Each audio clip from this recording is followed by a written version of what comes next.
اچھا کچھ لڑکیاں ہوتی ہیں جنہوں نے ساری زندگی کچن کا منہ نہیں دیکھا ہوتا، اور لیکن وہ آپ کو بتا رہی ہوتی ہے کہ بھئی کھانا کیسے بنانا ہے، اور آپ کے فوڈ کو ریٹ کر رہی ہوتی ہیں، اور اس کے برعکس جو لڑکی کبھی زندگی میں ساس کے ساتھ ایک دن نہیں گزارا ہوتا نا، وہ اپنی بھابھی کو بتا رہی ہوتی ہے کہ اچھی بہو کیسے بنا جاتا ہے، اور وہ ساس جس نے اپنی ساس کے ساتھ ایک دن نہیں لگا کے کھائی ہوتی، وہ اپنی بہو کو بتا رہی ہوتی ہے کہ اچھی بہو کیسے بنا جاتا ہے۔ اور ہمارے آدمی لوگ جو کہ اپنے ماں باپ کے بنا ایک دن بھی نہیں گزار سکتے ہیں، اور اپنے بھائی بہنوں سے ملے بغیر ان کا ایک ہفتہ نہیں گزرتا ہے، وہ اپنی بیویوں کو یہ گیان دے رہے ہوتے ہیں کہ کس طریقے سے بھئی ابھی یہ تمہارا گھر ہے اور یہ سسرال ہے جو یہی تمہاری فیملی ہے، اور آپ کی تمام جو لوئلٹی ہے نا وہ اس فیملی کے ساتھ ہونی چاہیے۔ اور جیسے ہی پھر ان کی اپنی اولادیں ہو جاتی ہیں، پھر انہی بیویوں کے سامنے آپ اپنے بچوں کی ڈیفرنٹ ٹریننگ کر رہے ہو۔ وہی جو ساسیں اپنی بیویوں اپنی بہوؤں کو یہ کہہ رہے ہوتے ہیں کہ بھئی آپ سے ہم نے یہ ایکسپیکٹیشنز ہیں، انہی کے سامنے اپنی بیٹیوں کو بتایا جا رہا ہوتا ہے کہ بھئی اس کے اپنی ساس کو کیسے قابو رکھنا ہے۔ اور اس کے بعد یہ کہا جاتا ہے کہ عورت تو بھئی آدھی عقل کی مالک ہے۔ تو میں سمجھتی ہوں اس طرح کے معاشرے میں، اس طرح کے ماحول میں رہنے کے بعد عورت آدھی عقل کی بھی مالک نہیں ہو سکتی ہے، اور پانچوں انگلیاں برابر نہیں ہوتی ہیں۔ اور میں نے کچھ نندیں اتنی اچھی دیکھی ہیں جو کہ اپنی سمجھداری سے نہ صرف اپنا مقام اپنے میکے میں قائم رکھتی ہیں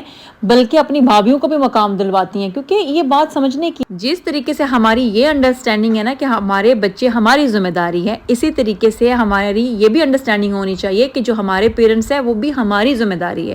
اگر آپ کا پارٹنر آپ کو اس چیز میں ساتھ دے رہا ہے اور آپ کی ذمہ داریوں کو بانٹ رہا ہے، یا آپ کی بھابھی ہے جو وہ آپ کے لیے آپ کے پیرنٹس کا اچھی طریقے سے دھیان رکھ رہی ہے، تو پلیز ان کے لیے آسانیاں پیدا کرنے کی کوشش کریں، ان کو ہارڈ ٹائم مت دیں۔ اگر آپ اپنی شادی شدہ زندگی کا سفر بنا سفر کیے طے کر رہے ہیں صرف اس لیے کہ کوئی اور آپ کی ذمہ داریوں کو اٹھائے ہوئے ہے، تو اپنی زندگی کو آسانی سے جئیں اور دوسروں کو بھی جینے دیں۔ اسی کے ساتھ مجھے دیجیے اجازت، رب راکھا۔